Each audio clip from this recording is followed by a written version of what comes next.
ABN Maharashtra में आपका खैर मकदम। मैं हूं मुनीर आरिफ खान।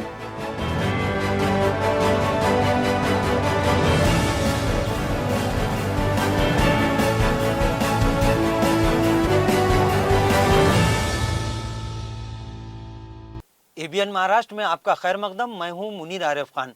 नाजरीन, खबरें शुरू करने से पहले एक नज़र आज की अहम सुर्खियों पर।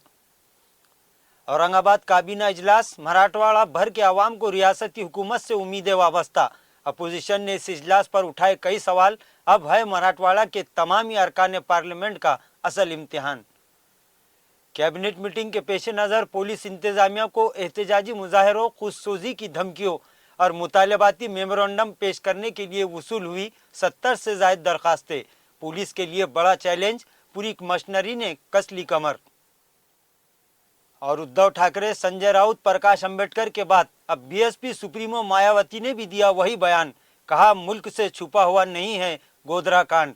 इस बार बीजेपी को इख्तिदार से दूर रखने की भरी हुंकार। खबरें तफसील से। नाजरीन, 16 और 17 सितंबर को औरंगाबाद में मुनाकिदा काबीना इजलास पर मराठवाड़ा भर की नजरें टिकी हुई है कि आखिर रियासती हुकूमत जो हमेशा मराठवाड़ा को नज़रअंदाज करती रही है, इस मर्तबा क्या रियासती हुकूमत मराठवाड़ा के साथ इंसाफ करेगी। इसी तरह मराठवाड़ा के आठों अजला के अवाम अपने अपने अरकान पार्लियामेंट पर उम्मीद लगाए बैठे हैं कि हर रुकन पार्लियामेंट अपने अपने ज़िले की तरक्की और आवाम के मसाइल को हुकूमत के सामने ज़रूर उठाएगा। वहीं मराठा, लिंगायत, धंगर और मुस्लिम समाज रिजर्वेशन के मसले पर इस काबीना इजलास में अपनी बात मनवाने की फिक्र में है। अब देखना यह है कि रियासती हुकूमत मराठवाड़ा की आवाम की उम्मीदों पर कितना खरा उतरती है। इधर तमामी अपोजिशन पार्टियों की जानिब से काबीना इजलास से पहले ही इस काबीना इजलास पर तरह तरह के सवालात खड़े किए जा रहे हैं, जो बज़ाहिर दुरुस्त भी दिखाई दे रहे हैं। उद्धव सेना के तर्जुमान और शिवसेना के brand spoke person Sanjay Raut ने औरंगाबाद में मुनाकिदा एक प्रेस कॉन्फ्रेंस के दौरान रियासती हुकूमत पर संगीन इल्जामात आयद किए। संजय राउत ने कहा कि महाराष्ट्र की सरकार डरपोक और नालायक सरकार है। उन्होंने कहा कि 3 घंटों की काबीना मीटिंग के लिए आवाम का करोड़ों रुपया पानी की तरह बहाया जा चुका है। संजय राउत ने कहा कि शहर में जब भी काबीना इजलास मुनाकिद हुआ, तमामी वज़राए आला और तमाम वजीरों, मंत्रियों, संतरियों को सूबेदारी गेस्ट हाउस में ख़याम और ताम का इंतज़ाम किया गया। लेकिन ये 5 स्टार कैबिनेट है, लिहाजा इसीलिए शहर की तमामी 5 स्टार होटलों में मंत्रियों और संतरियों के ख़याम और ताम के लिए सैकड़ों रूम्स बुक करवा दिए गए, जिस पर करोड़ों रुपया पानी की तरह फूंक दिया गया। बहरहाल 2 रोज़ा काबीना इजलास पर ही सबकी नजरें टिकी हुई है। इस मर्तबा मराठवाड़ा को जबानी जुमलों से बढ़कर भी कुछ दे पाएगी या नहीं। नाजरीन, औरंगाबाद में मुनाकिदा काबीना इजलास के पेश नज़र पुलिस इंतजामिया पर बहुत बड़ा बोझ आन पड़ा है, क्योंकि इस काबीना इजलास के पेश नज़र एहतजाजी मुजाहरों, वजीर आला के सामने खुदसोजी की धमकियों, इसी तरह मुख्तलिफ सियासी समाजी तंजीमों की जानिब से मुतालबाती मेमोरेंडम देने के लिए तकरीबन 70 से ज़ायद दरखास्तें मौसूल हुई हैं।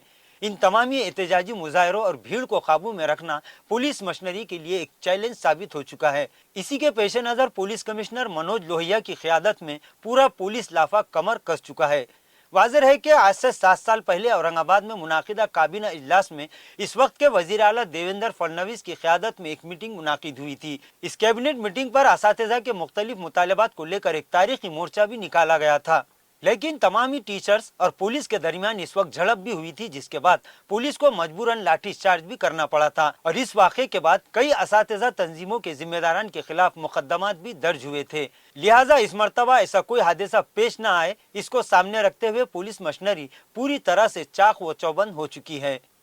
नाजरीन, गुज़िश्ता दिन जलगांव में एक प्रोग्राम से खिताब करते हुए शिवसेना प्रमुख उद्धव ठाकरे ने इस बात का खदशा जाहिर किया था कि 2024 के इलेक्शन से पहले बीजेपी मुल्क में फिरकावाराना माहौल पैदा करके फसादात करवा सकती है, जिसके बाद पूरे मुल्क में एक हड़कंप मच चुका था।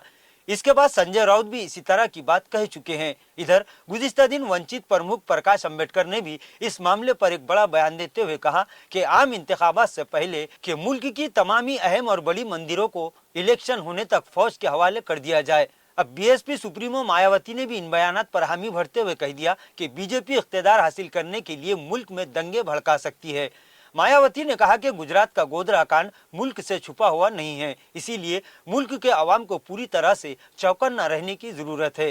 बीएसपी सुप्रीमो ने मजीद कहा कि अब बीजेपी को इख्तिदार से दूर रखने के लिए हमारी पार्टी पूरी ताकत लगा देगी और मुल्क के अवाम को झूठी सरकार की बातों में न आने के लिए माहौल बनाया जाएगा। मायावती ने कहा कि मुल्क में बीजेपी सरकार से अक़लियत खौफजदा है, लेकिन अब इन्हें डरने की कोई ज़रूरत नहीं है क्योंकि तमामी अपोजिशन जमातें मिलकर इस बार मुल्क के इख्तिदार से बीजेपी को उखाड़ फेंकने के लिए तैयार हो चुकी है। नाजरीन, आज के लिए बस इतना ही। कल फिर मुलाकात होगी कुछ नई खबरों के साथ। तब तक के लिए मैं मुनीर आरिफ खान आपसे इजाज़त चाहता हूँ। अल्लाह हाफिज़।